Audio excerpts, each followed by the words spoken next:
The Night Angel in Room 204.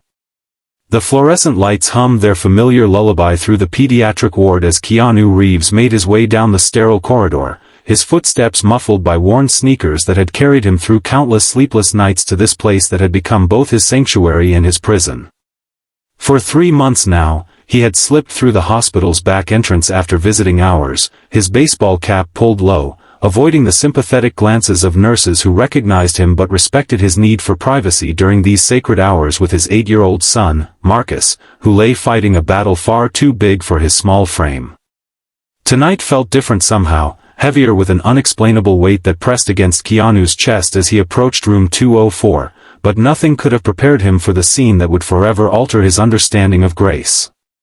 Through the partially open door, he glimpsed a figure bent over his son's bed, not a nurse in scrubs, but an elderly woman in a faded floral dress and cardigan, her silver hair pulled back in a simple bun, speaking in the softest voice he had ever heard.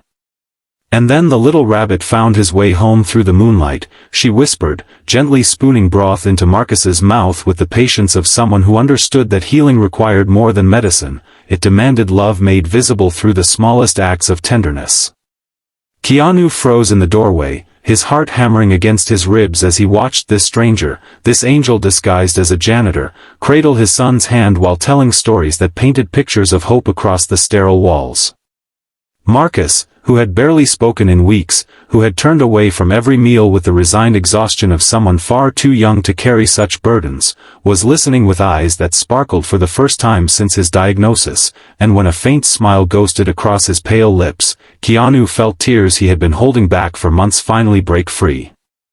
The woman noticed his presence and looked up with eyes that held galaxies of sorrow and compassion, eyes that had seen too much loss but refused to surrender to bitterness. "I'm sorry," she whispered, starting to rise, "I didn't mean to intrude, but Keanu stepped forward, his voice catching as he said, "Please, don't stop." He's smiling. Her name was Elena, and as they spoke in hushed tones while Marcus dozed peacefully, she shared her story with the raw honesty that only comes in the quiet hours when souls recognize souls, how she had lost her grandson, Jamie, to the same illness that now claimed Marcus's childhood, how the grief had nearly consumed her until she realized that love doesn't die with the beloved, it simply seeks new vessels to fill. For 2 years, she had walked these halls as an invisible guardian, arriving early for her janitorial shifts to steal moments with frightened children who lay alone in rooms that echoed with their fears, never asking for recognition or reward, simply offering the love that overflowed from a heart that refused to close despite its scars. "I see Jamie in all of them," she confessed, her weathered hands smoothing the blanket around Marcus with the reverence of a prayer, "and I think maybe, if I can help them feel less alone, then maybe Jamie's love continues to live in the world." Keanu sat in stunned silence, overwhelmed by the realization that while he had been consumed with finding the best doctors, the most expensive treatments, the most exclusive facilities, the healing his son needed most had been freely given by someone the world would dismiss as merely a cleaning lady. Someone whose wisdom came not from medical degrees but from a heart that had been broken open and chose to let light pour through the cracks. In that moment, surrounded by the beeping monitors and antiseptic air, Keanu understood that true wealth had nothing to do with box office numbers or red carpets, it lived in the currency of compassion, in the choice to transform personal pain into a gift for others, in the courage to love without condition or expectation of return. Over the following weeks, he returned not just as Marcus's father but as Elena's student, watching her work her quiet magic with children who had been forgotten by their families, who faced their battles with only the flickering hope that tomorrow might hurt less than today. He learned that she had once been a teacher before life circumstances forced her into cleaning offices and hospital floors, that she had dreamed of writing children's books but had put those dreams aside to care for an ailing husband and raise her grandson alone after her daughter's death.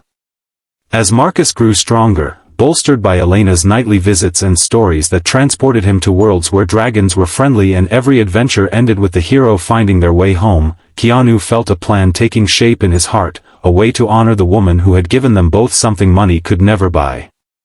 On the night Marcus was finally cleared to go home, Keanu found Elena in the supply closet, organizing medical supplies with the same care she brought to everything in her life, and when she looked up with tears in her eyes because she would miss her little prince, he handed her an envelope that would change everything. Inside was not money, though he could have given her enough to last several lifetimes, but something far more precious, the deed to a small publishing house he had quietly purchased, along with a letter explaining that he wanted her to fulfill her dream of writing the stories that had healed his son's spirit, that her voice deserved to reach children beyond these hospital walls, that her love should be bound in books that would outlive them all. "The world needs your stories, Elena," he said, his voice thick with emotion, "and I need you to know that saving my son wasn't just your gift to us, it was your gift to every child who will one day read your words and find comfort in the darkness." As Elena wept tears of disbelief and gratitude, Marcus appeared in the doorway, stronger now but still small in his hospital gown, and he wrapped his arms around the woman who had shown him that healing comes not just through medicine but through the medicine of human kindness, the therapy of being truly seen and loved. In that moment, 3 hearts beat in perfect synchrony, connected by the invisible thread that binds all souls who choose compassion over indifference, who understand that our greatest tragedies often become the birthplace of our most profound gifts to the world, and that sometimes angels walk among us disguised as ordinary people whose extraordinary love transforms everyone they touch.